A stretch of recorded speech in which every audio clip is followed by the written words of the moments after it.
Metro rail চালুর পর এই প্রথম কোনো আন্দোলনে নামলেন পরিবহন সেবা খাতের কর্মীরা।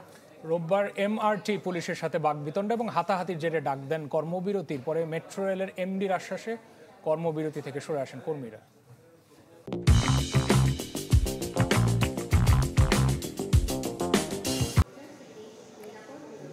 তুচ্ছ ঘটনায় সচিবালয় স্টেশনে এমআরটি পুলিশ সদস্যদের সাথে মেট্রো রেল কর্মীদের বাকবিতণ্ডার সিসি ক্যামেরার এই দৃশ্য রোববারের।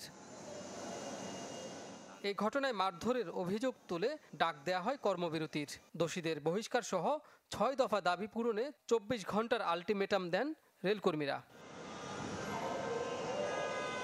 কর্মসূচির অংশ হিসেবে সোমবার সকাল থেকে কাজে যোগ দেননি আন্দোলনকারীরা।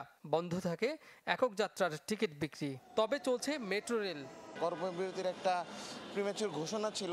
আজকে এখানে আসলাম যখন, তখন দেখলাম মেট্রো চলছে, কিন্তু ভিতরে ঢুকে দেখি যে এরকম অবস্থা, যে ভিতরে লোকজন নেই, কোনো কাউন্টারে লোকজন নেই। তো আসতে তো হবে, এই জন্যই মতিঝিল থেকে গেট খোলা উঠে এসেছি। যদি টাকা ছাড়া যেতাম তাহলে তো কার্ড কিনতাম না, র্যাপিড পাস কিনতাম না, ঠিক না?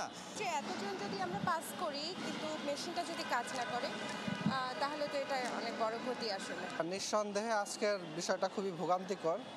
আমি শাহবাগ স্টেশন থেকে মেট্রো রেলে ওঠার চেষ্টা করেছিলাম, কিন্তু নিচে থেকে দেখলাম যে গেট বন্ধ, ওঠা যাচ্ছে না। প্রায় ৩ ঘন্টার কর্মবিরতির পর কর্তৃপক্ষের আশ্বাসে প্রত্যাহার করা হয় কর্মসূচি। এরপর পুরোদমে শুরু হয় টিকিট বিক্রি। সবাই কাজে যোগদান করেছে ঠিকঠাক মতো।